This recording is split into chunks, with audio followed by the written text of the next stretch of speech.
Good afternoon, everyone. So, last meeting we discussed about UML, right? Unified Modeling Language. I think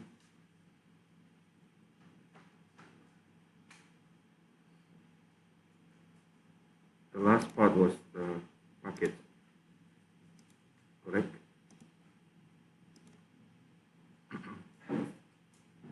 So this is the symbol for a UML diagram for packet. Okay.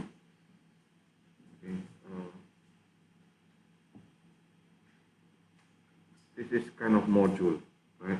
In Python, it's kind of file. So you can put into one packet. Okay. A large information system, you can put into module or packet. And based on that package, okay, so you can start to see the collaboration between one package and the other. So you can create some kind of diagram like this. Okay. And if you want, this is optional. So you can also put the detail inside the package. You can have another package or class.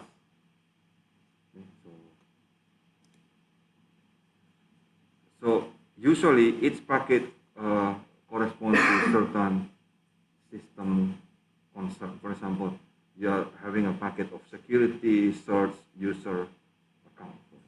They are separate packets. Okay. So now inside that packet you can have classes. So then this is the example. This written in Java. The code there. Yeah. So packet security and then class credential. So you can see there is a package and then there's a class there. Okay, so a package can be a nested. So package can contain another package. So yeah. So package is basically in Python is namespace. So you can also say, okay, this class belongs to certain package, right? So that people will know. So the same class name, but belong to different packets can happen, right? So and when you say a package A depend on package B, you throw an arrow, something like this. Yeah, this arrow. Okay, but sometimes you don't just say that dependency. You can also see I want to depend of something inside the package. So something like this. Importing package user. Okay, that means the package user import security. Right? So the class in the user may use public class in security without naming. Yeah. So for example, you have a package named security, right? So in that case, everything inside security you can just use. So security import security dot star here means everything from the packet security you can use directly without naming it security. Right? So, but you can also import only certain part of the package. Okay. So in this example, this user import only credential, which is actually inside the security package. Can you see that? Okay. Okay, so when you put import security dot credential, yeah, the diagram is like this. So you import with this credential, which is inside that security. Yeah. So I hope you understand that the equivalent of this code and this diagram. Okay. Yeah, this is in Java. So if you want to put it in Python, you just remove the semicolon here.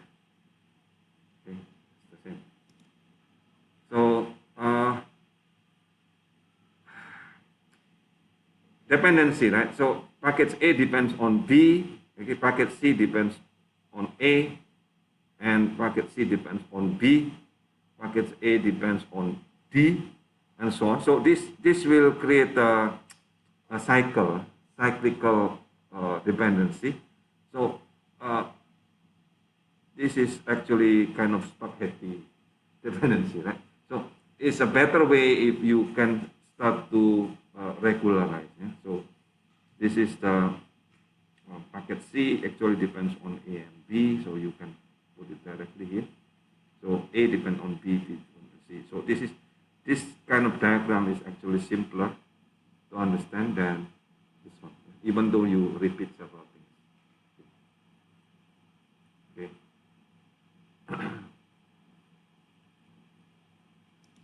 So you can also connect the packets with the use case. This is the example. Right. So component is somewhat similar to package, but something that reusable. Okay. For example, executable, Excel file, or .com, .jar in Java. So this is called component. So we rarely use in Python anyway, right? So, but I want to show you here is actually the interface. Okay, so the component need to be loosely coupled so that they can be changed without forcing the change of other part of the system. So in that case, you need what is called interface. There are two types of interface. Imagine component is basically the same as package. That is reusable. Okay? So there are two types of interface that you need to consider. One is called provided interface. What is this? This is component provided interface describes the service provided by that component. Okay? Provided interface means it's a service that provided by that component. Second is called required interface. Okay? That means the service that component will need in order to function. Okay, give and take. Okay, so required interface means something that you need. If you are the component, you need something, right? So the way to do is any of these three. Ball on socket, stereotype, or listing. So maybe the easiest is ball and socket. I will show you. So here, circle represent provided interface. The one with mouth here, this represent required interface. Okay. So you need data source in order this conversion management to work. And so this is the input, and it will produce the output. So this is the output is the feed provider and display converter. Is it clear or not? Yeah. Anytime if you have question, you ask. Yeah? So another technique is exactly the same thing, but you need to tell in the list, right? So provided interface or required interface. So you tell explicitly that this is input, this is output. Okay, so you can also put connection between one interface and the other. Okay, so this data source, okay, is provided required for this conversion management, right? And then is provided by this block data source, right? So you can either draw like this, or you can draw it with a mouth and the ball. It's the same thing. So can you see the data flow? The data flow comes from the block of data source, okay, go to the conversion management. Clear or not? Yeah, because this is required. The mouth, you can see the mouth here. Yeah? This is the mouth, is the represent the required. Yeah, this is the provided. Okay, I think that's all. Okay, this all just the example, other example. So you can also see the dependency. Yes. Okay. Okay. Cool. Move back. Okay.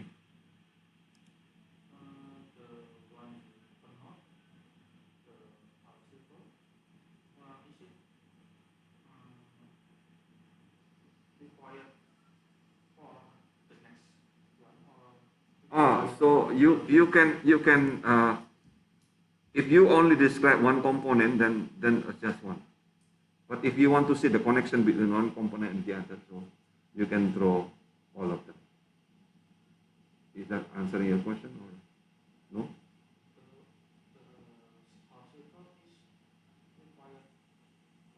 Yeah, this is half cycle like this is the required.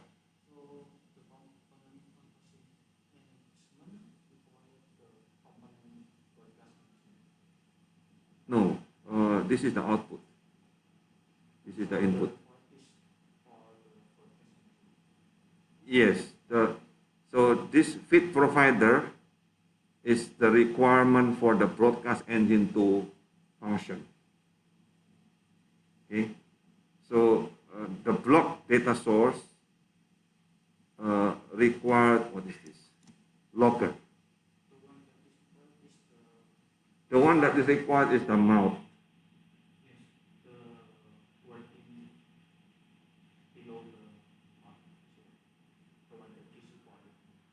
Can you draw here what you want to show?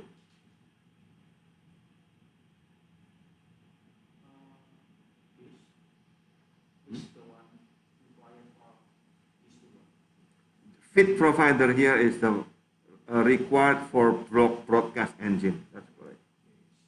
That's correct. Okay, and this is, if you see this arrow, that means the feed provider is provided by conversion management. Okay, so the data flow come from this log4j, right? Going here to the block data source, and then going here to the conversion management, and then going to the broadcast engine and the proc viewer. Right. I hope it's clear the meaning of that flow of the data. Yeah. Is there any other question? Yeah, good question, Kenneth.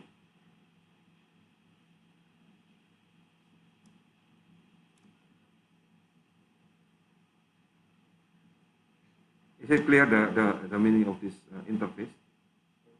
Yes. Yeah. So again, you can draw the dependency. So the required and provided is shown in the listing here. Yeah.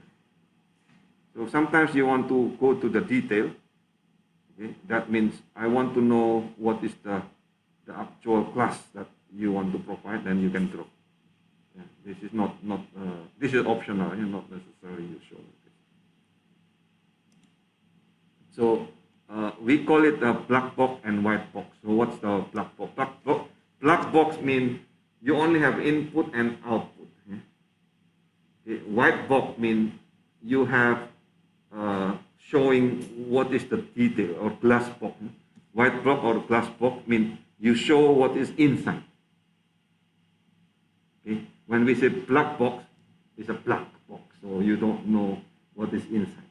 Okay. So you only know what is the input and the output. So that's the meaning of black box. So you can represent both ways, either a black box or white box, or both. Okay, so if you want to deploy, sometimes you have what is called deployment diagram. So it's something like this. So you can deploy. So this is called node.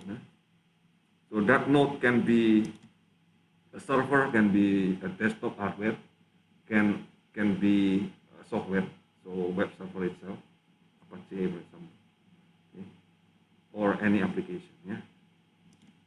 So you see a node represent hardware.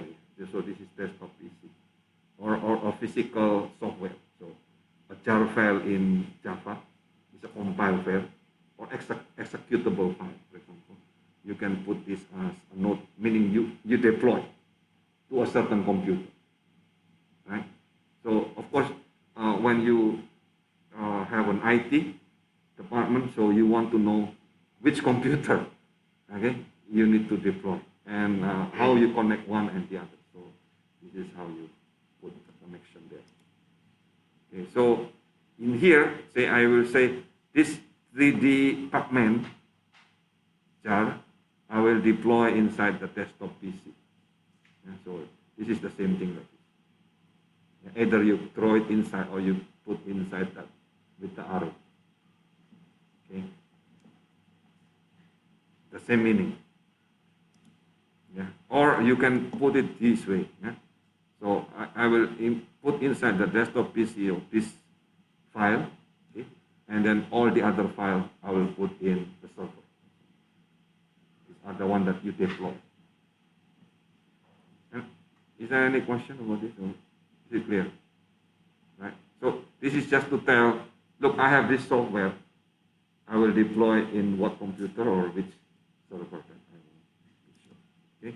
So sometimes you have a communication, right? So say I need to use what kind of communication path. So here I will use TCP/IP, for example, or I will use RMI, or whatever name it is. So this is just the protocol name. Yeah.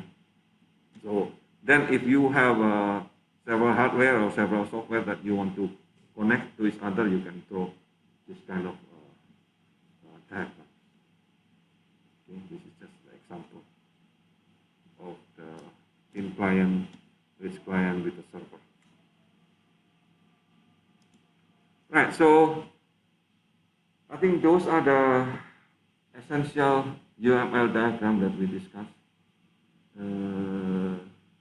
So I hope you can create in your group project. Okay, so today I want to discuss one of the most important part there, that even if you don't program your software, you're supposed to be able to create this. What is this? This is a requirement. Yeah? Requirement document, use case diagram. So these are the most important part that you need to create inside your project. So before I discuss this, I will show you first the assignment, so that at least you will know what is expected. Right? So here it is. So for the next presentation, okay, I hope in your group project you will include all the use cases, okay, the actor, including the subsystem, and you need to draw the use case diagram, and then please prioritize by the important, okay, which use case you want to generalize, to include, to extend, and then you need to create what is called narrative. Okay, I will explain in a moment what is the meaning of narrative, and then you need to put either you can use a simple descriptive narrative or you can use expanded narrative. Yeah? Even if you are the owner of any business, you're supposed to be able to tell what is your desire, right? What you want, yeah? For others to create the system for you. So this is what is necessary. Okay, so let's go to the slide in Lentera about requirement engineering. Can you open it?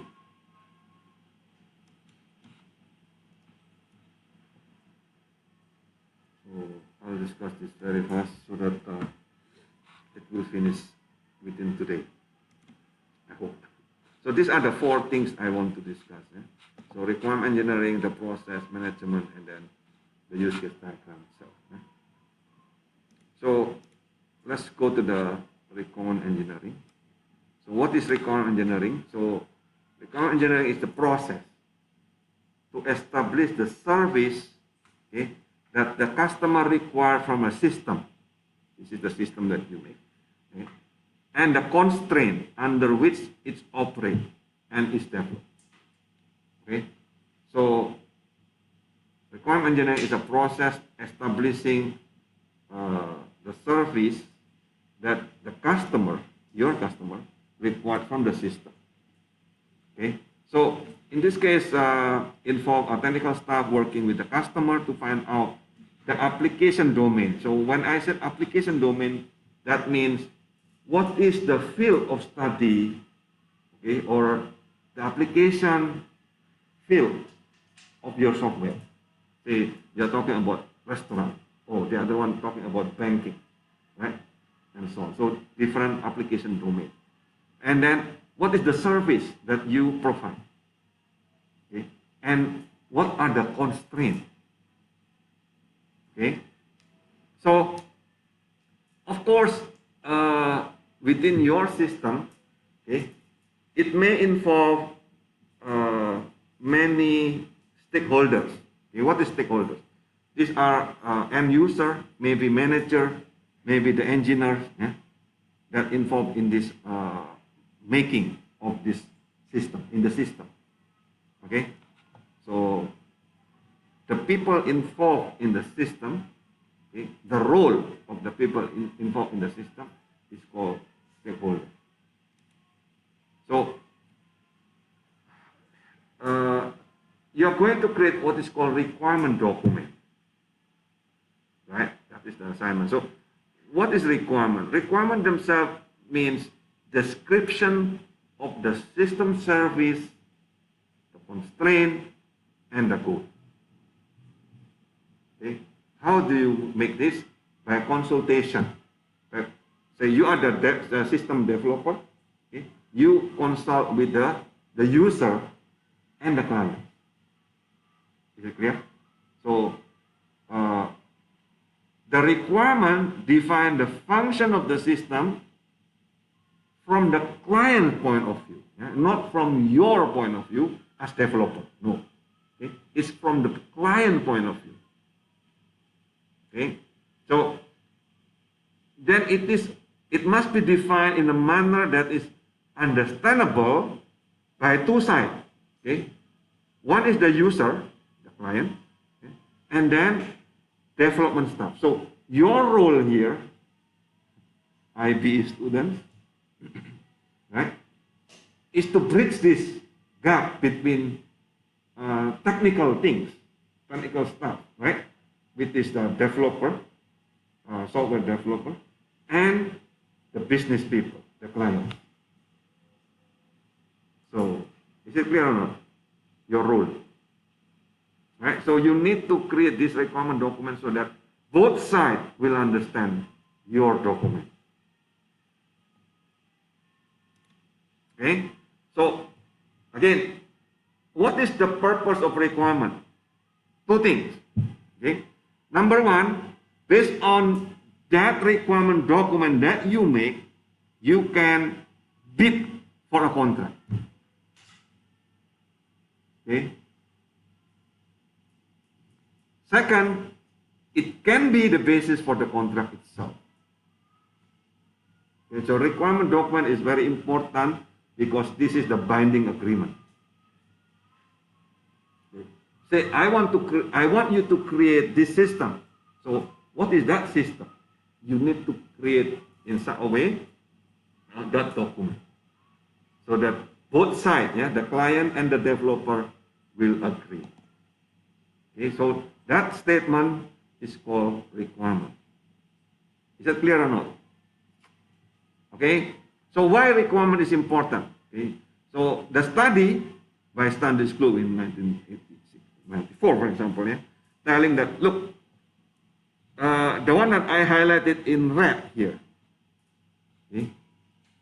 If you look at this, yeah, incomplete requirement, lack of user involvement, unrealistic expectation, changing of requirement specification, system no longer needed. So all of these are the cause of failed software project. What is that? The common mistake is actually to build the wrong system. Funny, right? But that's the reality, okay? So the client, most of the client, look, after you experience this, you will start to realize what I'm telling here is true. Yeah? Most of the client don't know what they really want. Okay? So they will express the requirement on their own term, right? And then there are many different stakeholders in the client organization. Okay? They may have different requirement, and that different requirement conflict each other. Okay? And any organization usually have some politics, yeah, internal politics inside that will influence the system requirement. Okay? And that you need to iron out all of this. It's your role. Clear? Okay? So the requirement will also change, okay, over time. Okay? So in the beginning they say like this. After sometimes, because you explain, you show the diagram, in the next iteration they will change their mind. So the requirement itself will change over time. So I will show you later how you will create the tracking of the requirement, how they change. Okay? And next, new stakeholder may emerge, okay, and the business environment also may change. Right? So the requirement change. Okay? So this is important. Requirement must be realistic, okay, and verifiable, right? So realistic means it is possible to be made, okay? They don't just tell something that cannot be made, or computer cannot do it, okay, because maybe too long to compute, okay, or the cost is too expensive. Okay, realistic. And second, must be verifiable. So you cannot say like this, the system must be easy to use. Oh, that is bad requirement. Okay? Don't create ambiguity in your wording. Clear or not? Yeah. So if you say the system must be easy to use, that is ambiguity, isn't it? Because everyone have different perception of what is easy to use. Okay? So take it into something that measurable. For example, here, after 1 day training, an operator should be able to input 50 orders per hour. That is required. That is the requirement. Clear or not? Huh? Okay. So there are two types of requirement here. Okay. One is called user requirement, and the other one is system requirement. Yeah? So you state in natural language, yeah, in normal English, okay, plus the diagram, use case diagram, okay, of what service the system will provide, and what is the constraint of this operationally. Okay, so this is written for the customer. Next, you also put the system requirement, what sometimes we call this specification. Okay, what is this? This is a structured document setting out the detailed description of the system services. So this is the contract between the client and the contractor. So in the beginning, you just create what is user requirement. So based on the written by the customer, written by your client, what they want. Okay. After that, is your role to create what is called specification.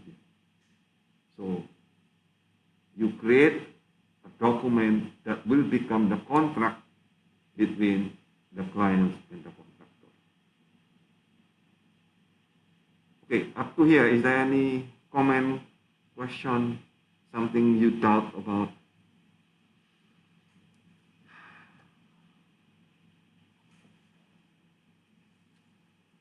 Is it clear everything?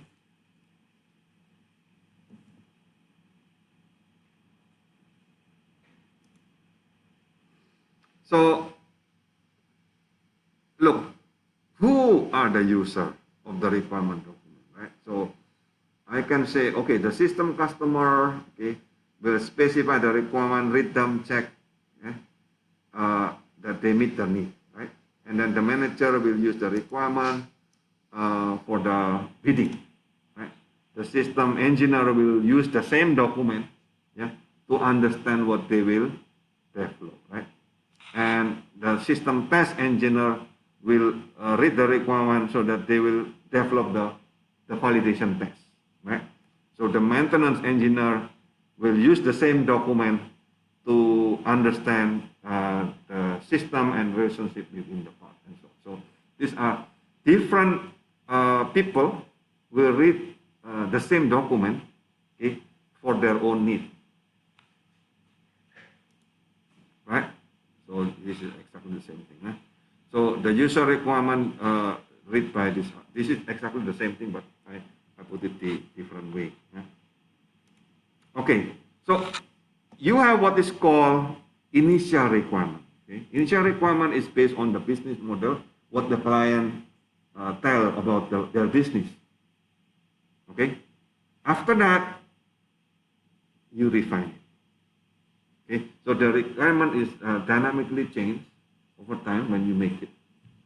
Okay, so you can create version 1, version 2, and so on.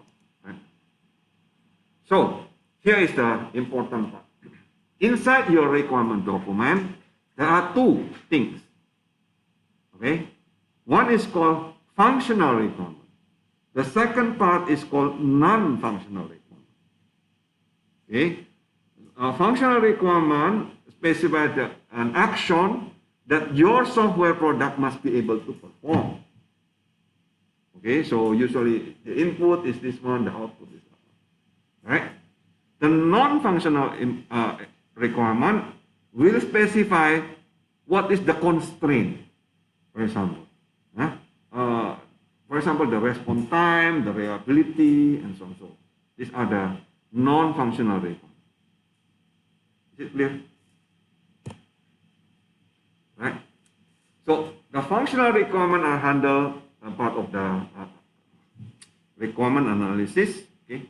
And then non-functional requirement, some, not all, some maybe need to be written later when you start to create the design. Okay, so basically the functional requirement must be there first, at least, and some of the non-functional requirement. So what is that? Functional requirement will describe the system behavior. Okay, what behavior does the system perform? For example, what is the data? What is the user interface? What is the functionality? Right? And then the non-functional will describe how. Okay? So, what is the desired attribute of the overall system? Okay? Example, reliability, documentation, for example, usability, the training. These are non-functional requirements, right? So, say, after you create that software, you need to train them how to use, right? So that is part of the non-functional requirement. Okay, that you need to create 1,000 pages of documentation, for example. That's part of the non-functional requirement, right? Okay, so this is an example of non-functional requirement. So you can talk about product requirements, so performance, reliability, portability. You understand portability mean? Meaning that portability means you can port in different hardware. Yeah? So I can use mobile phone, I can use iPad, I can use desktop, laptop, for example. Or this is only for certain type of hardware, only Apple, for example. So that requirement must be specified in detail, right? Otherwise, without that binding contract, people will start to say, "Oh, you did not tell that before," right? So I'm required that. So then you have a problem because you did not specify the constraint clearly. Clear? Right? This is something involve money, involve law, that you can go to jail just because of it. So remember, this is important. Okay? So next is the organizational requirement, delivery, the training, the standard. Okay? And then the legal aspect of this. Okay? Who owns the copyright, for example? How they interoperate between one another. Right? What is the privacy issue here? Right? So these are the non-functional requirements you need to specify. So, and then the marketing, public relations. So creating software is not just making software. You see that? No. A lot of things outside the software itself that you need to put in the contract. Is it clear or not? Okay. Once you create the software, you understand, look, I'm dealing with the business of software here. Okay. You're not just creating the software, oh, I make the code and then it works. No. Okay. That is toy example, right? So the real business, you must create this kind of contract and then delegate. You got it or not? Okay, so this is an example of functional requirements. So the user shall be able to search either all the initial set of database or select a subset from it. So this is, look at the language. Okay, it's very standard, right? Formal. Yeah? The system shall provide an appropriate viewer for the user to read document in the document store. So these are examples of, so every order shall be allocated a unique identifier ID, which the user shall be able to copy to the account permanent storage area. So there are several jargon here, like permanent storage area, that you need to define in the beginning. Okay? What is the meaning of this definition? Okay? So if you want to create jargon, your own jargon is allowed, but you need to define in the beginning. Okay? So these are the example of non-functional classification, product requirement. So how are you going to deliver this product? Example, execution speed, right? They don't want your software to handle it too slow. Right? So what is the reliability measure? Okay, so organizational requirement. What is the consequence of organizational policies and procedure, for example, based on the standard that they use in their organization? Okay, so including external requirement that include the legislative, the legal requirement and so on. So you need to put everything in the requirement document. Is it clear or not? So this is the example of classification of the non-functional requirement. Anytime you want to ask question, you ask. Okay, cool. Okay. Who is that? Anyoto. Okay.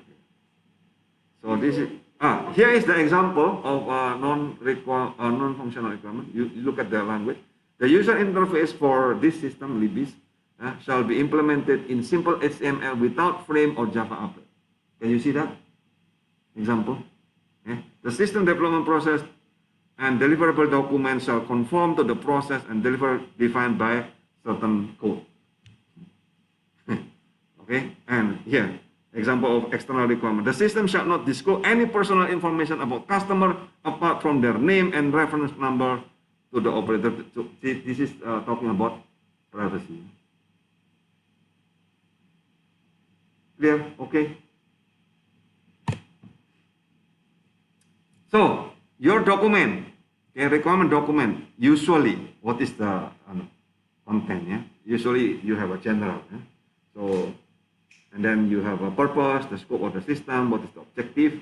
Oh, don't forget to tell the criteria of success. Okay, if you create a project, so you need to tell by yourself what is the criteria of success.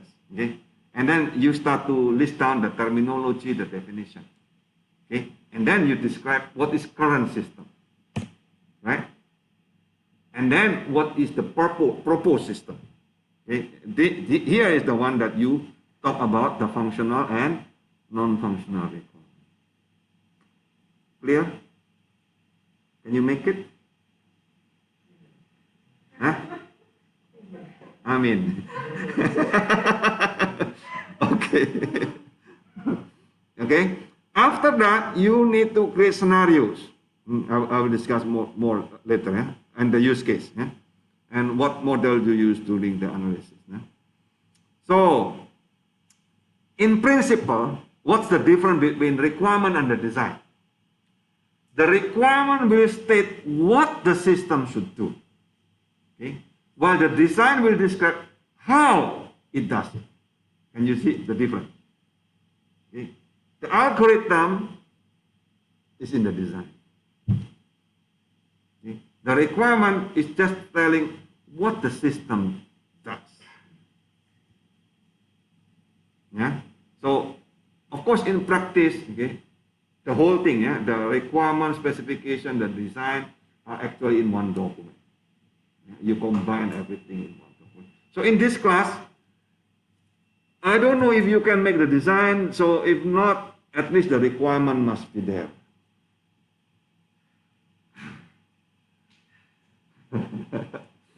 Okay.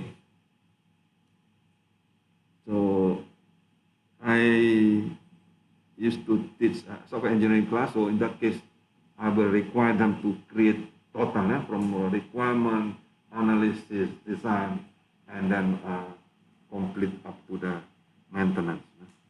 So, but this is introductory class, so I just require one, just requirement only. Okay. So the process, very fast. So actually, the process of creating the software. Okay, first you create the requirement. After that, you create the design. After that, the implementation. What is the implementation? Coding. Yeah, you start to code. You start to test. Okay, so the major part is actually on the requirement and the design. Thinking first, planning first. That is more important than just implement. That is what makes you engineer. Okay, so in that case, you have many versions. Yeah, you have initial version, and then you have intermediate, many versions, and finally you get the final version. Okay. So there is an evolution of the requirement. Okay. Sometimes if the requirement definition is wrong, then the system will be wrong, right? If your system is actually very complex, okay, so understanding the requirement, okay, you need to go along with the team to create this requirement definition. So, and the documentation must be kept current. So, meaning the old version is there, right? But what is the current version that you need to put? You need to identify the version. Okay? So, not just software have version, document also have version. Okay, so here it is. Usually, before you create any system, or any software that you put, so system can be software and hardware or both. Yeah? Okay, so usually we have what is called feasibility study. Okay, just a brief report. Oh, this can be done, and this is required, and this is the money that you have. So in the big organization, usually we have like that. Okay, and then you create what is called requirement analysis. So this is the work with the client, okay, to understand what they want to make, right? After that, you create a model, and look at the arrow back here. Okay, so can you see the arrow back here? Okay, so this is meaning that, look, you create the requirement and you create certain model for that, okay? And it can go in iteration. Okay? After that, you create the specification, right? And that will be the product will be the documentation, something in writing. Is it clear or not? So this is the example of measure, right? Something that you want to tell, okay? Oh, I have a specific about speed, for example. Then you tell, okay, if you talk about speed, then we have a process transaction per second, or the screen refresh time, okay? Or the number of user response time. Okay? So these are measure of speed, right? So if you talk about the size, you talk about kilobyte or RAM, number of RAM chips. Okay? If you talk about easy to use, okay, don't say the software must be easy to use. Okay, that is dangerous. Okay, so you talk about training time, yeah? Number of help frame, and so on. So something that measurable. You got it or not? Is it something useful for you or not? So when you deal with the business, you talk something specific that you can handle. Huh? So when you said reliability, the software must be reliable. Oh no, that is dangerous. Okay, you need to tell specific measurement to measure reliability. Yeah? Example here is the availability 90% of the time. Yeah, right. So the mean time to failure is a measure of reliability, right? Or the probability of the unavailability is less than, say, 5% or 1%, right? So these are the measure of robustness. Right? Okay, time to restart after failure. That is the measure of robustness, right? So probability of data corruption on failure, okay, must be less than 1/1000, for example. Yeah? And portability, okay, you can talk about the number of target system, right? And what is the system required for the portability. Okay. Okay. Up to here, any question? No question? So you can make it, huh? No question means you can make it. Otherwise you need to ask question. Okay? Now you understand how heavy it is to create a software. Okay? So, look, the process, okay, is actually to determine what the clients need. Okay? To do that, you need to understand the domain. Say, your client is a banker, right? Then you start to understand, you start to read books about banking. Okay? Your client is a restaurateur. Then you start to read things about restaurant. So you need to understand the jargon, the metaphor about your client. You need to be adaptive, like water. Bruce Lacy, yeah? Right? Okay? So to understand what clients need, you need to understand the domain. Okay? So, and Then you understand their business model. Okay? How they make money. Okay? That is important to learn. Not just what they want to create, okay? But you need to understand the overall picture. Okay? After that, you create the initial requirement. Is it clear? Don't just directly jot down, oh, this is the requirement I want to show. You will have a problem with that. Without understanding the other side, you will have a problem. Okay, so here, it is misconception, right? That we must determine what the clients want. Okay, so this is what it often says. I believe you, I know you believe you understood what you think I say, but I'm not sure you realize what you heard is not what I meant. The client sometimes will say like this. Okay? So, what they say is not what they meant. Funny? But that's reality. Yeah? It's often what they say is not, is stated explicitly is not what they want. You need to read behind the line. Okay? So, that means you must determine what they need. Okay? So, it is hard for the system analyst to visualize what is the software product and functionality, right? Say you already trained during these 4 years, okay, to create the system, right? For you, it's difficult. As for the client, even worse, actually, right? You are skilled system analyst, okay? Then you need to explicitly, what is the information that you can extract from the client, because you know that the client is the only source of this information.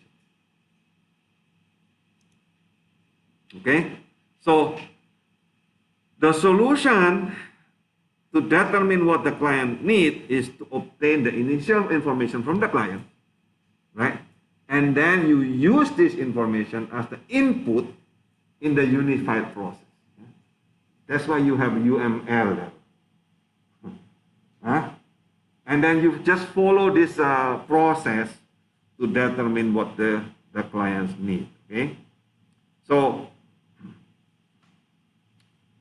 first you need to understand the application domain, the domain. Okay, what is the environment, what is the field of study of that client, okay? The jargon, that is important. Okay, and next you check what is the business model, the client business model, not your business model. Okay? The client business model, how they process the whole thing. Okay,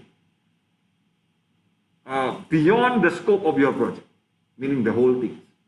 Yeah, and then you use that business model to determine what they need.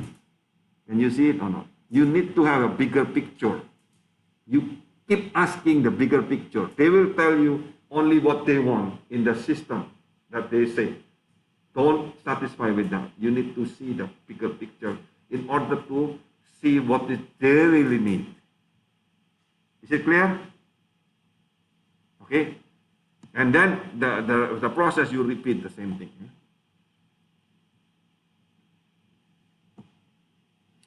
So, you need to interview. Yeah? You need to do survey with the client to discover what they need. Okay. After that, you create a document with a UML diagram, which is the use case usually, and then you tell them, you explain, you present to them. Okay, is this what you want? Okay. Then they said no, right? Usually, okay. Yes, this is part of this, yes, but no. Okay? Then you start to refine. You start to extend the initial requirement. That is the process. Is it clear or not? Huh? So, say developer team, usually not just one person, so it's a team. So then every member of the development team must be fully familiar with the jargon, the terminology of the clients. Okay? Yeah, so sometimes you need to create your own dictionary, glossary, right? So the list of technical words that used in that domain and what is the meaning in your side. Clear? Okay. So then you create UML of their business model. Okay. What is business model? Business model means the description of the business process inside your client's organization. Okay. So again, you need to understand the client business as a whole.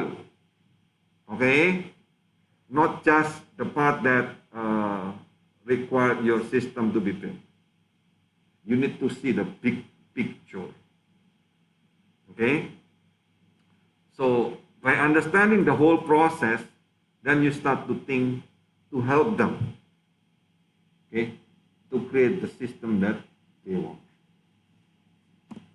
Okay, so the technique is just interview, formal or informal, right?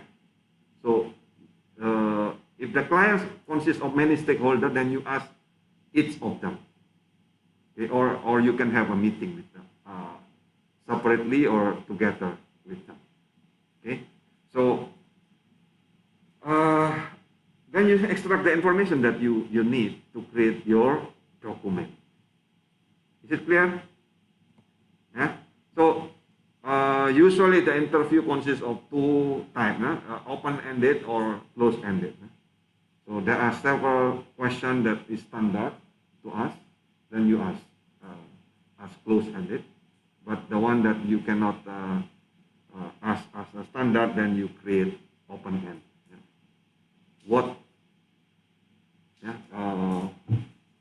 What they really want to make.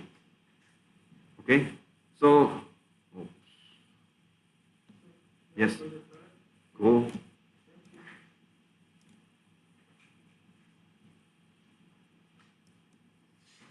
So structure interview mean you have a pre-planned question, frequently a pre-planned question, or unstructured interview, right? So something that you go informally with them along the way. Yeah. So usually it's not easy, right? If you put too much unstructured, it will go anywhere, right? And take a lot of time. And after the interview, this is important. After the interview, you must prepare a written report. My suggestion, based on the experience, you do it at the same day, even if you are very tired. Okay, so that you will not forget. So in practice, of course, you need to mix between the closed and open-ended interview. Okay, and yeah, this is just the reasoning, right? And during the interview, the clients may have only fake idea, okay, what they really want. So in that case, prepare before you meet them, and keep note. And sometimes you need to record using a voice recorder or a video. Okay, so if you don't understand, you ask question. Okay, if you understand, you confront. Okay, you repeat what you hear. Huh? So yeah. So if the client have many members of stakeholders, if possible, okay, don't make a very big group meeting. Yeah? Small group meetings, 5, 7 people, maximum 10 is okay. Yeah? But 20 people, 50 people, that is useless meeting. Okay, so you as the interviewer prepare what is the list of questions, okay, and then later on you go along the way unstructured. Okay. Okay, that's. You should not simply expect them to respond to questions such as "What do you want?" They will not answer. Yeah? So you need to ask more detail. So these are the tips to ask question. Right? So you ask, who is affected by this system? Okay? Who can disrupt this project? Right? So this one is to identify the stakeholder. Right? So you can ask more detail, yeah, deeper about the actual domain.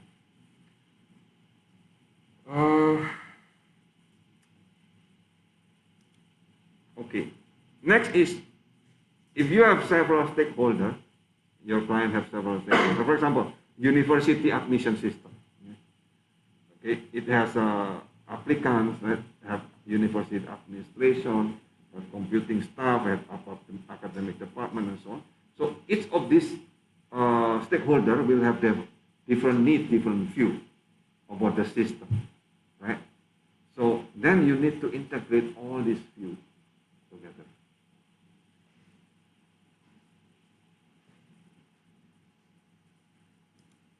Okay, so interviewing is the primary technique. You can also create a questionnaire if you need. Okay, but usually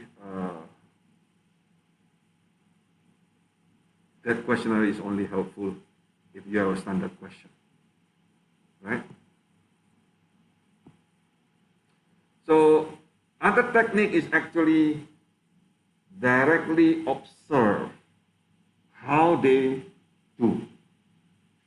Okay, so if they want, if they allow, you can take a video camera. Okay, how they work. Okay. Currently, how they work.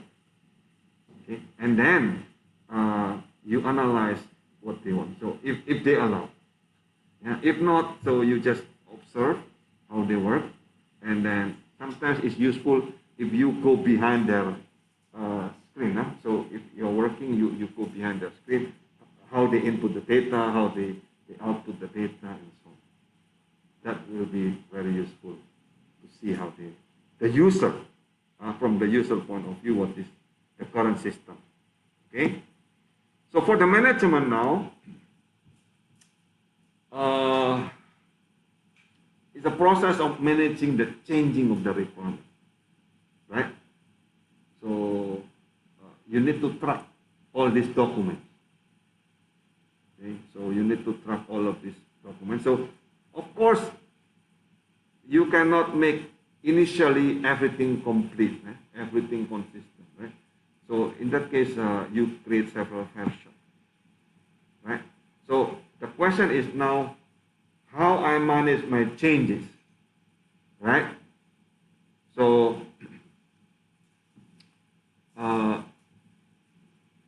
every time you modify, big modification that change, usually, the one that change data structure, yeah, that change the actual algorithm, I will put as a major. Yeah. Something that major change of the version. Okay. Otherwise, I will just put as a minor version. For example, version 1, you can have version 1.1, 1.1.2, for example. Yeah? So it's a minor version, right? Change but little, okay? But it's not major change. But if there is a really major change, then you can put version 2 directly. Clear? So,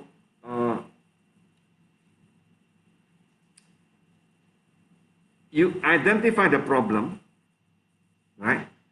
And then you analyze that problem, and then you change that specification. And mostly, probably you will check the costing. Okay? This is important because sometimes they will stop using you, okay, as the software developer because the cost is actually beyond certain budget that they have, right? So then you start to negotiate which requirement is actually needed, which requirement is not needed. So costing is important. After that, you change that implementation into the revised document. Okay? So you need to review regularly this document while you are defining. Okay? And then both clients and the contractor staff, your programmer, okay, in this case, must be involved in both sides, the review. You remember, I show you as the middle ground here between the actual programmer and the client. Okay? This is your role. Okay? And the review can be formal with the complete document or informal. So look at this. A good communication between developer, customer, and user must be resolve the problem at early stage. So don't let the problems be delayed until the later stage of the. Don't go to the design unless the requirement is already okay. Yeah? Don't create the software coding if the design is not okay yet. Clear? The steps. Yeah? Requirement first. What is they want to make? The design is how do you make it, right? And then you implement. That means you code, you test. Okay, so these are the check of the review. So is the requirement testable or not? Yeah, and then is it properly understood or not? Eh? And then if there is a change, okay, you need to track that change. Okay, so and of course, can the requirement change without large impact of the other requirement? So this is adaptability is also important.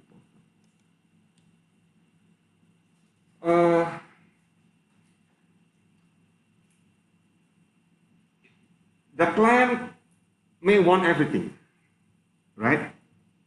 Then you need to ask them, okay, which of this requirement that is the most important. Okay. List down, for example, among these 50 lists, 5 that is more important than the others. That must have in this system.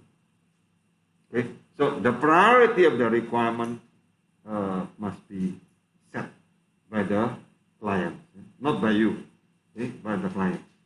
Okay. So the system customer may specify the requirement from the business perspective that conflict with the end user requirement. That can happen. Okay?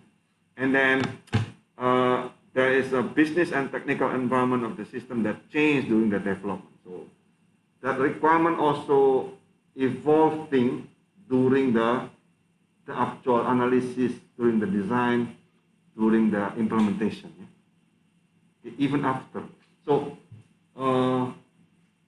say after 1 year, you create that system. It's already programmed, yeah? They are already using, right? Okay, and then they said, oh, my business expanded. Okay, now I have before I have only 1 shop, now I have 3 shops. My software is not integrated between these 3 shops. Then I use your program before, so can you expand this? Right. Okay, then you need to create a new requirement document based on that previous one. So there's a change. Okay, it's a long-term process. You understand?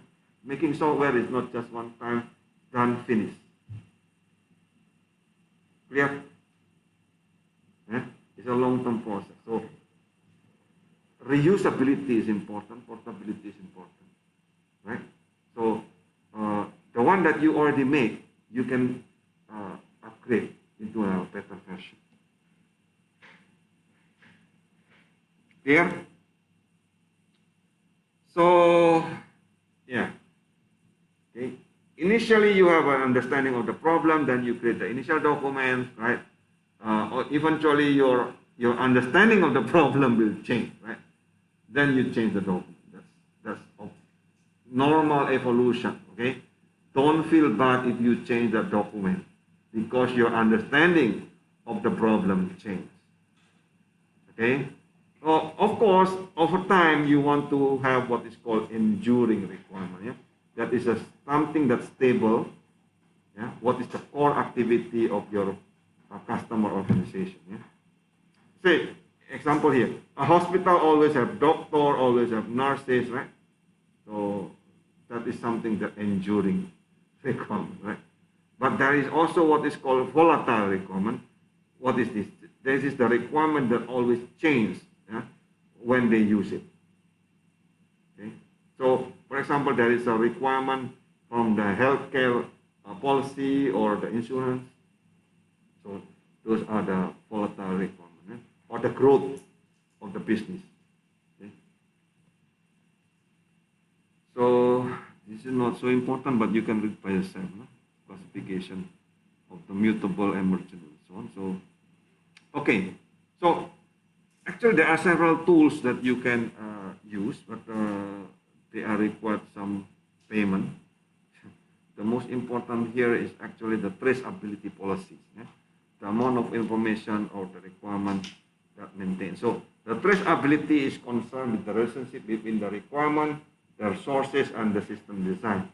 So you create a link, okay, from the requirement to the stakeholder who proposed that requirement. Do you get it or not? That means every requirement that you write, especially you have several stakeholders, you keep who asked this. Okay? So you tell, you keep note who asked this requirement. So that when you propose it, everyone knows that that stakeholder actually the one who proposed. Okay? And then you also create a link between dependency of the requirement. Yeah? So this one must be done first before the next. Okay? Which one is a priority and so on. Okay? And then you need to link from the requirement to the design letter. Yeah? If you have a design document, right? So the design document cannot be made without the requirement document. So in that case, that design is referring to the requirement. So like this, the requirement is like the constitution of the country, right? Okay? So the design is like the law of the country. You know? So this is the foundation. So all the other documents will refer to this. Yeah? All the implementation code will refer to the design. This is an example. So RD here is the design or the requirement. Yeah? So you have certain numbers, right? The requirement ID, okay? And then you will say, okay, look, if I have this requirement ID number 1.1 is related to requirement of 1.2, okay, of the design document, or R is the requirement document. Okay, you can create some kind of traceability matrix, okay, to link between one part and the other. Okay. Okay. Let me take a breath. First of all, you ask question. go to the last part, which is the use case. So give me feedback. What did you learn? Sia, what did you learn?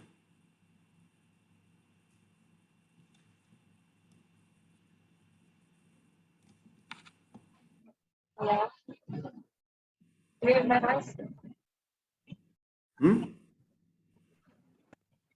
Hello, hello. Can you hear my voice? Can you hear what she said? Okay. Go ahead. Finish. So, what I learned today is when sometimes customer is not pretty clear what actually they want. So, as an engineer, we have to do some steps to make the software maybe the requirement first, and also we have to think again about.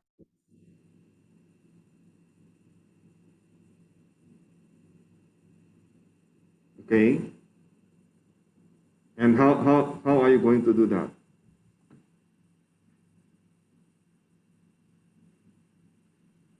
Making the requirements, sir. So you create a document, okay, requirement document. And to do that, you need to create, set up an interview. Talk with them. Okay. Either formal or informal, you need to, if possible, face to face. And if possible, you go to the site of the client, okay, to see how the actual system is actually working.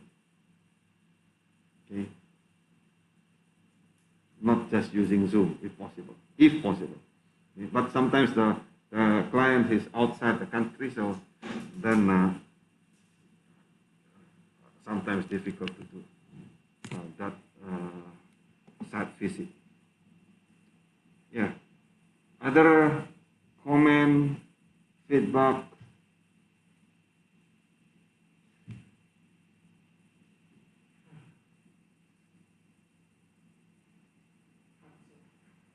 So far so okay. Kenneth, any feedback, comment, question? None? Okay. Let's go to the use case.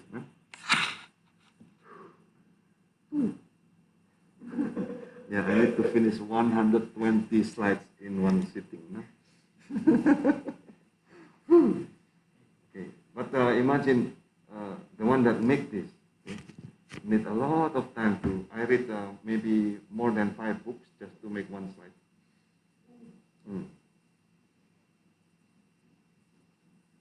Okay, anyway, so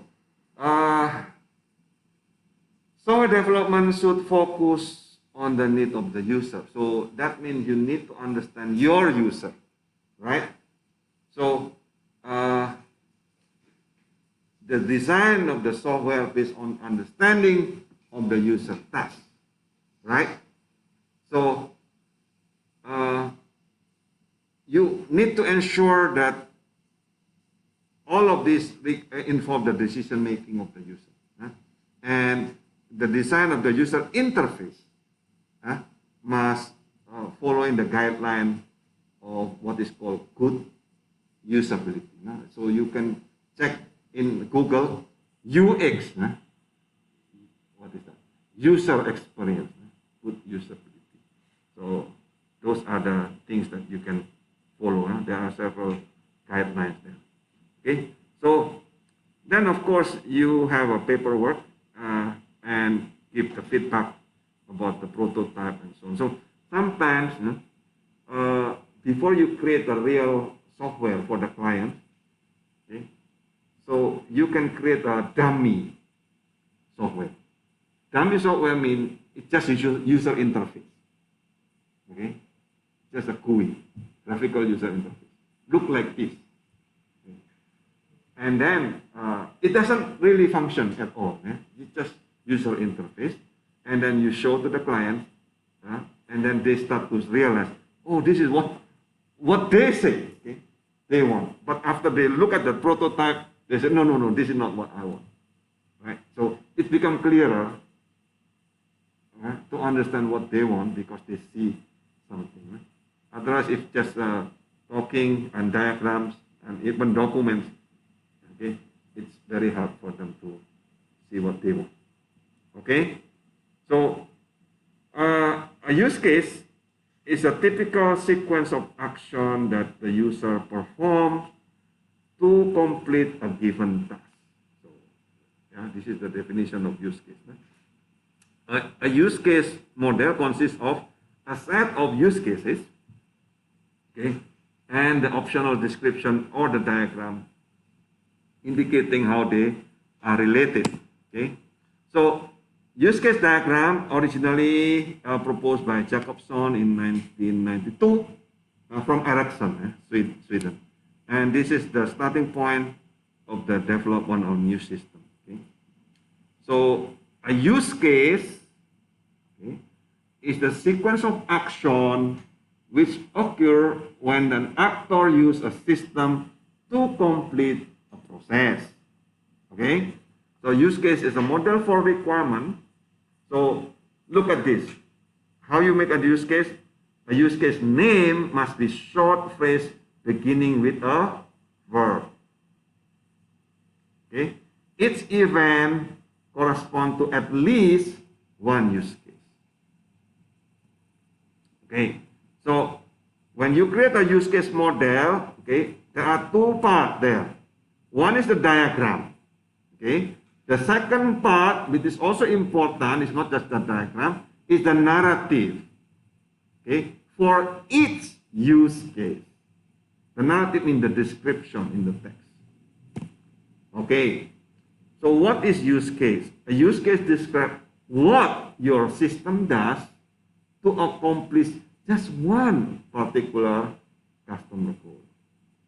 So one ellipse is one use case, right? Okay, so you don't, when you create a use case, you don't need to worry about how are you going to implement it right now.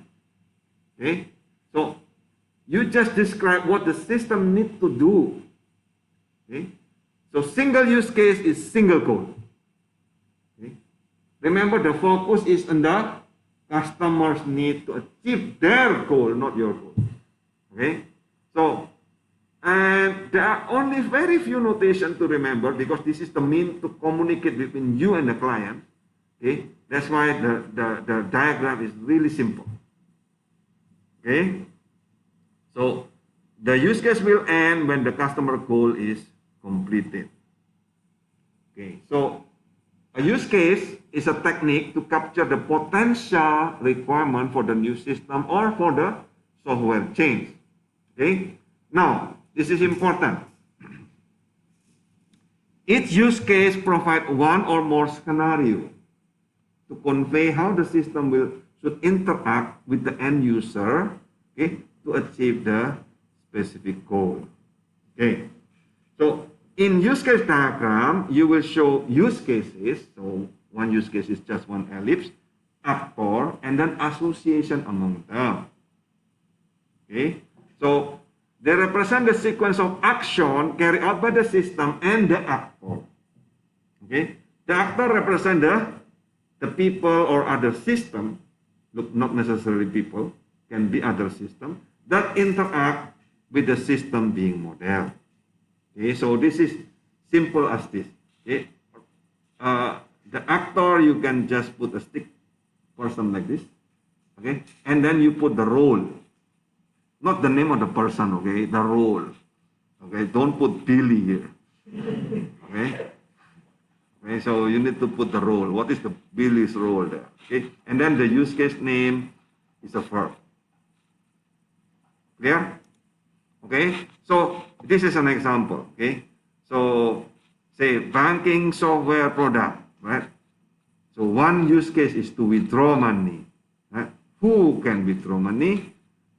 The customer and the teller. Right. So the use case model is an interaction between the software product, right, and the user of that product.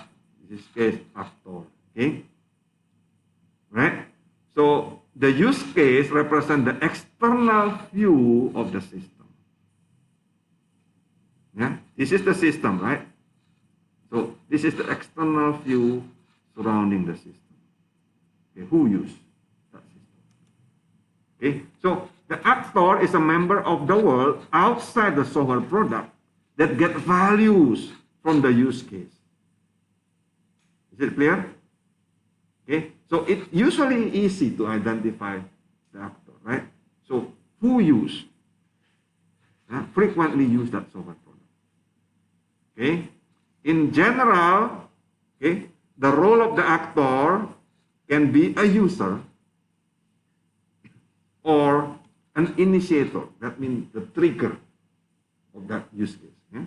Or someone that actually play critical part in the use case, like the admin, right? So a user of the system can play more than one role. Okay, so for example, a customer in the bank can be a borrower, can be a lender. The same customer can become two actors, depending on their role. Is it clear or not? Yeah. So conversely, one actor can be a participant in multiple use cases. Right? For example, a borrower may be the actor in borrow money, pay interest on loan, repay the loan principal, and so on, right? So look at this. The one in this text is the name of the use case. So, and then the actor borrower may stand for many thousand bank customer. So the actor is not just one person; it's a role. Clear? So, and the actor no need to be human being, right? So e-commerce information system will interact with the credit card company information system, right? That credit card company information system is an actor, yeah, from the viewpoint of the e-commerce information system. Clear? So, potential problems usually happen when you identify the actor because there are overlapping actors. For example, here, a hospital software product. Okay, one use case has an actor nurse. Okay, and then a different use case has actor medical staff, which is actually the same thing, right? So then you probably make it clearer the role in here. Oh, this is physician and nurse. Okay. So otherwise, if you check medical staff, that's completely confusing jargon. Okay. So then the actor medical staff, okay, you will have two specializations. So this is like the category. Yeah. Right. So medical staff can be physician or nurse, and you see this arrow, right? So the same as the class diagram last time. Yeah. Okay. So this is an example of use case diagram. Okay. So what is this? The department can submit the department class schedule, right? And it can produce the university class schedule, but the student can produce a register for class, and then the professor can do all these two roles, these two use cases. Okay, so different actor will have different use case. Okay, so three basic criteria of use case is number one, okay, clear value. So every use case must have a clear value to the system. Okay? If the use case does not help the customer to achieve their goal, then this is not a use case. Okay? The value must be to achieve the customer goal. Clear? Okay. Number two, okay, a use case usually have a start and stop point. So every use case must have a starting and stop point. Okay, something to begin the process. Who initiate? Okay, and then there is a condition that make the process completed. Okay, and then there is possibility of external initiator. So every use case is started off by the external initiator of outside the system. Yeah? So the actor is external initiator, right? So the system does not run by itself initially. At least you need to press the button to make it run. Okay, so the user is actually outside the system, remember? Okay, so any part of the system is, of course, inside the system. Yeah? So, use case diagram is a way to show the use case visually. So, something like this, okay? So, the use case is drawn by an ellipse, okay? And then use case name is an active verb and noun or noun phrase. Yeah? To concisely describe the behavior of the system. And then the actor is drawn as a stick person. The relationship is indicated by the line between the actor and the use case. Okay, so this is arrow. What is the meaning of arrow here? Is the initiating actor. Okay, meaning this actor initiate that use case. Okay, without that is an association actor only. Easy, clear, very simple diagram. Only this simple symbol. Okay, okay. Tell me which one is A, B, C. Which one is correct?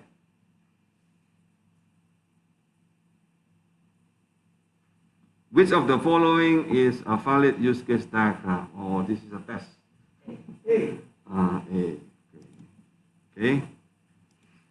So A is the valid use case. Eh? So this is use case cannot initiate other use case. Eh? So B, what is the wrong part? Okay. This is not ellipse. Eh? So it's not standard. Okay. And the C, this one must be stick person. Oh, how about this? Single actor may be associated with more than one use case. And single use case may be associated with more than one actor. Can you see that? Okay, this is, so the administrator can do all of this. Okay? Then the franchisee can do similar to the administrator and can also do a performance report. Okay? So that means what? Can the administrator produce performance report? No. Okay, because there is no use case from the administrator to the performance report. Clear? So the use case, okay, you can have a sub system, sub use case. So this is called registration, for example, consists of several use cases like this. Okay, so this is car match registration. Consists of several use cases. So the same thing as before in class diagram. So you have 4 types of association: generalization, include and extend. So these are simpler. Last time we have how many? 5 or 6. Here is only 4. Okay. Generalization between use cases, generalization between actor, and then include and extend. Include and extend is only between use cases. So let's discuss about it. Okay. So this is the generalization between use cases. Look at the arrow. Okay. So this is the specialized name of the use case, and then this is the more general. So like this example. So register car sharer can be manually or can transfer from the website. Okay. So the manual and web registration is actually inheritance. Generalization is inheritance. Clear? Okay, the same thing here. Yeah. So the specialized role, and then this is more general. Yeah. The arrow is pointing to the more general. Okay, pointing to the general. Okay, so this is an example. Oh, where's the arrow here? Ah, there. Okay, so because franchisee is actually okay, instead of doing this, okay, you can doing this way. So you know the franchisee is actually inherit from the administrator and then can do a performance report. Yeah. That means what? That means franchisee can also do register car sharer, can do match car sharer and record. Okay, this is actually the same diagram. Yeah, but simplified using generalization. Clear, clear, clear. Okay, so next is include. Okay, some use case include the functionality of another use case. That means one use case always include the other. So why we have this? To avoid definition of the same sequence of action in multiple use case. Yeah.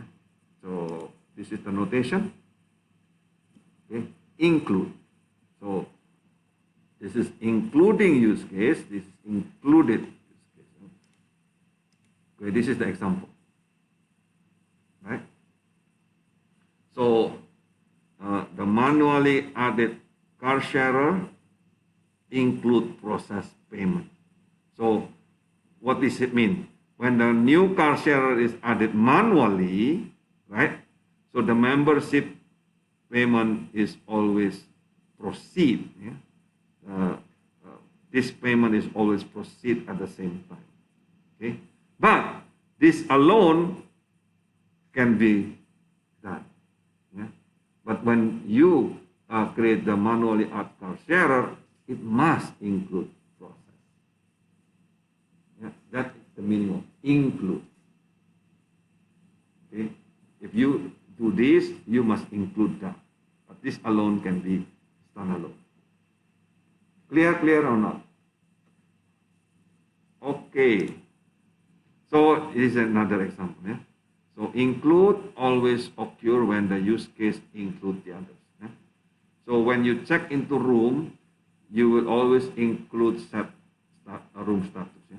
The same thing, if you check out of the room, that will set the room status. Yeah? So next, the last one, association is extend. So what is extend? Include, it must be there, right? But extend is optional. Yeah? The meaning of extend is optionally extended by other use case. Yeah? So similar, the only difference is the extend keyword here. Okay? So you see here, if you process the payment, okay, can be extended by card payment or direct debit payment. Right? So this is the extension, optional. Right? Optional. Okay? And if you use a card payment, then it will connect to the credit card system. Oh, clear? Clear? Okay?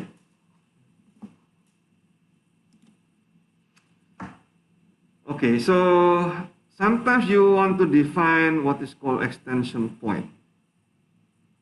Okay, that means you need to type. Okay, what is the meaning of extension here? That means you depends on what is the type. Okay? What is enter? What is the input? So this is an example. So I can extend it to apply employee discount before step 5. Yeah? For example, or extension point is register athlete, okay, register non-athlete. So that is the menu, right? And then extend either one of these. Again, yeah, extend means optional, right? They can choose. Yeah? to have or not to have. Okay, any question? So far, easy, right? Use case is just that. Okay. So after you develop the each use case diagram, okay, you can improve. No? Initially, you just throw a stick diagram with the use case itself. Okay. Once you make it, okay, the second version or the next version is you revise, yeah, with generalization, with include, extend, and grouping into packets. Yeah. Okay, so you can improve always the use case. Yeah. So this is the example of CARMAT's registration subsystem. Earlier was the one that earlier slide. So now you have a generalization here, include and extend, right? So become clearer with more actors as the example. So general rules. So to use include when you are repeating yourself in two or more separate use cases, and then you want to avoid that repetition. Okay, that means you put include. Okay. Use generalization when you are describing a variation of normal behavior and you wish to describe it causally. Yeah? And then use extend when you describe the variation of the normal behavior and you wish to use more control form declaring your extension point. So if you have several choices, okay, you use extend. Okay. So again, use case can be for a system, can be for a business process. So this is example. Okay. This is a business process. Can you see? Register the CARMATs, agree to the car sharing agreement, pay membership. So these are business process. After that, the paying process will contact this credit card company. Okay, not necessarily only for the software. Okay? Can be also for the business process. Okay, this is the important part. After you create the diagram, okay, after you create the diagram, you need to create use case scenario. What is scenario? It's the narrative, okay, the text, the document, okay, of each occurrence of the use case, okay, describe the specific of the real world enactment of the use case, okay. Using this scenario, you can discover the alternative path, okay, to test the completeness or the correctness of that use case. In a moment, we can show you. So, use case scenario. So, a scenario is an instance of use case. Right? You express it with the specific occurrence of specific actor at a specific time with specific data. Is it clear or not? A scenario is not general. It's a story that you make it up to create the story how that actor at certain specific time, at specific data will use that use case. Okay? So, what's the difference between event and use case? Now, event, for example, the department submit class schedule, right? In the use case, you will say submit department class schedule. Okay? So, the same thing. The event is time to produce university class schedule. So, in the use case, you just say produce. What's the difference? This is the verb. No? Okay? This is who do something, right?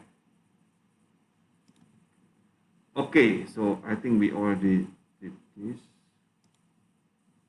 The actor, yeah? If you want to know the actor, you check who initiate the external event and who get the information, who get the updates, and who start and stop the system, and who actually the system or the organization communicate with. Any of these questions will lead you to the actual actor. Yeah, answering all of this. Okay. So again, I already discussed a while ago. So initiating actor or participating actor. Yeah? Initiating actor means the one who initiates the use case. Okay. This participating actor, they use the use case but don't initiate. So this is an example, okay, of scenario. So scenario here means you have a different possible course, okay, different instances of the same use case. Okay, so the use case diagram names only the use case, but the additional documents or the diagram can show the alternative scenario. I think I have an example. Here. These are the scenario. Okay. The use case is withdraw cash. Right? So then you write down, okay, all the possible problem that may happen in that use case. Okay? This is important. Okay? Because without this scenario, your system will not become robust. In fact, you can see the system in Petra, they don't do this. That's why they are very bad, right? Okay, the system did not make it. They need to do this. Even the government, okay, they don't do this. That's why their system is terrible, right? So you need to do this, what is called scenario of the use case. Yeah. So example, withdraw cash. Okay. Suddenly the customer card is not recognized, rejected. Then what the system should do, right? And then if the customer enter wrong PIN, what the system should do? Oh, ask to re-enter.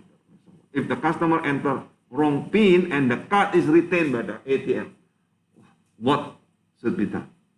Okay. For each scenario, you need to tell what to be done after that. Is it clear or not? Okay. Okay, so here, another example. The ATM attempt to connect the bank system, but it's out of action or there is network failure. It can happen, right? Electricity breakdown, right? Or the ATM does not have enough cash, for example, right? So all of these are scenarios that you need to handle. Is that clear? When you're creating use case, it's not just creating use case and then finish. You need to tell what is the possible, do as paranoid as possible. Clear?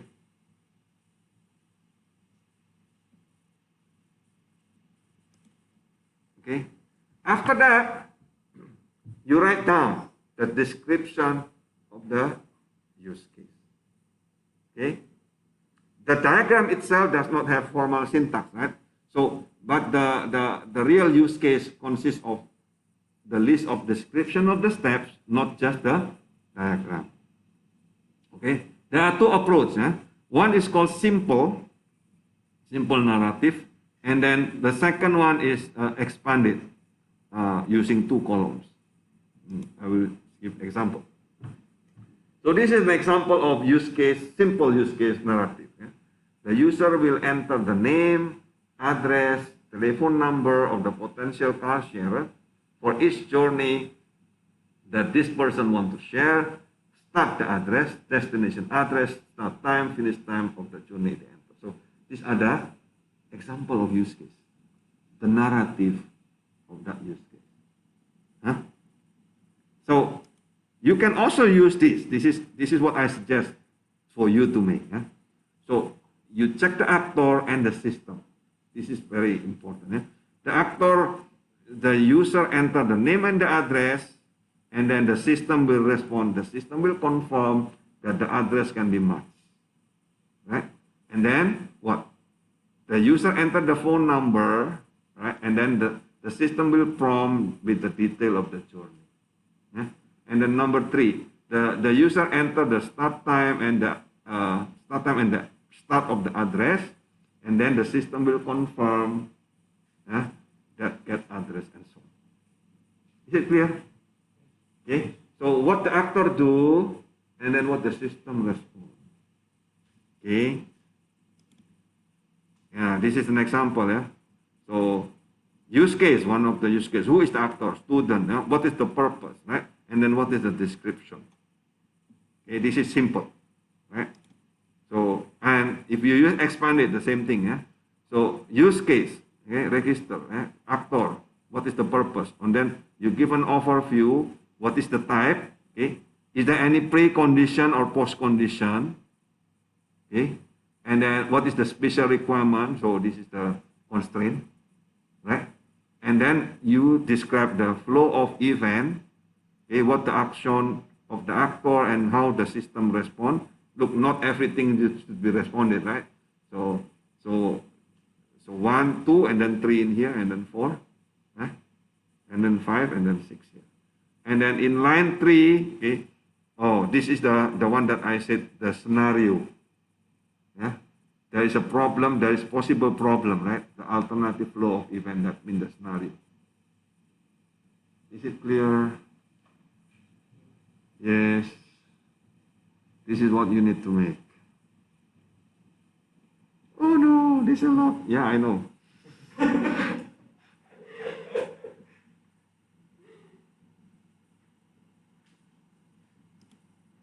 Right, so this is the part. I think I already explained this. This is the, okay. So what is precondition and postcondition? Precondition is condition which must be true in order for the use case to begin. Okay.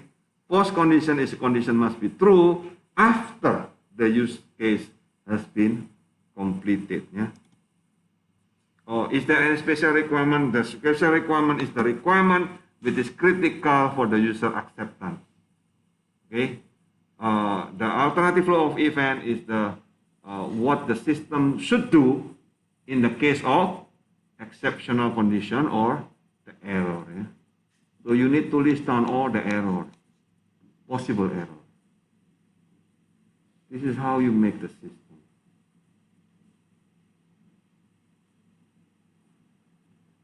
Is it clear? Right.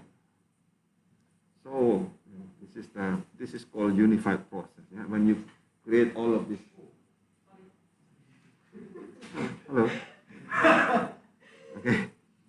So look, in big IT projects, yeah, you have a separate role. Yeah? There is a system analyst will create that use case. Yeah? So your role in here is actually called system analyst. They will create the actor, the use case, okay, and then structure that use case model. And then the software architect will do the prioritizing of the use case. Okay, and there is the detail of the use case specifier is another role, and then the user interface designer is another role that will do this prototyping. Okay. Okay. So actually, there are some weakness of use case diagram. So what's the weakness, shortcoming?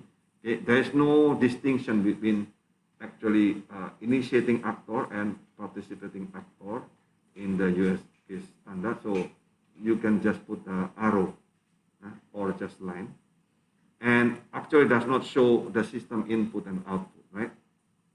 So there is no clear indication between temporal and external events. So this one you need to do it in the interaction diagram, activity diagrams, and other diagrams, okay, to be more detailed. Yeah. Oh, okay. Okay.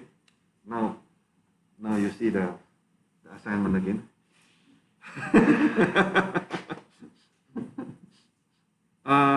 When is the next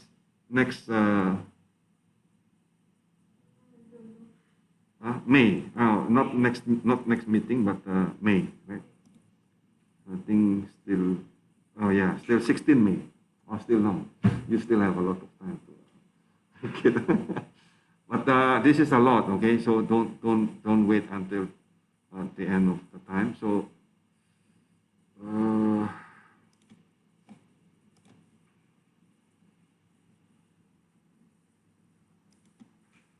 is there any question?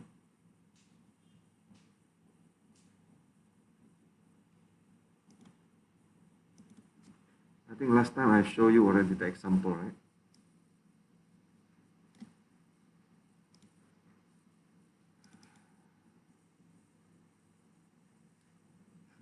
Search.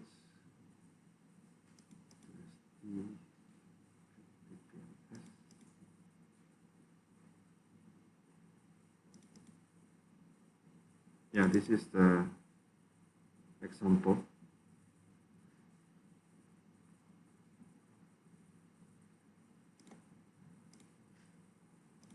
Yeah, this is one of the example documents. Right? This is just one part of it. Yeah, this is just for the normal user. So you see, the normal user will do this posting to social media, to do navigation, and then do the logging, and then explain all the detail. You see the interaction diagram here, and then this we call this normal user will do these use cases, and this will use or extend other things, and then this is the description. You see exactly the same, right? See, so we have use case number and the packets, the sub packets. What is the use case name? What is the actor, the role? And this is the precondition. This is the main part. Is there any extension or not? Alternative part, and so on. So and then this is the extension. No, there is no extension. Yeah. So, this is the alternate path. So if there is no internet connection, okay, if the route does not exist, and so right. Okay, I hope this is helpful for you.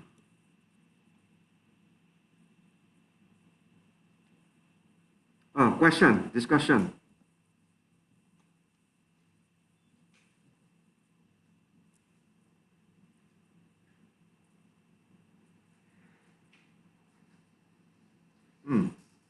Tamara or Matthew?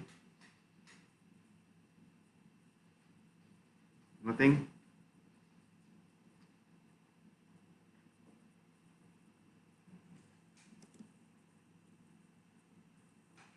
Okay then. Not yet. Not yet. Okay. Everyone okay? Sleepy, sleepy. Yeah, time is not so nice. Anyway, thank you for today then.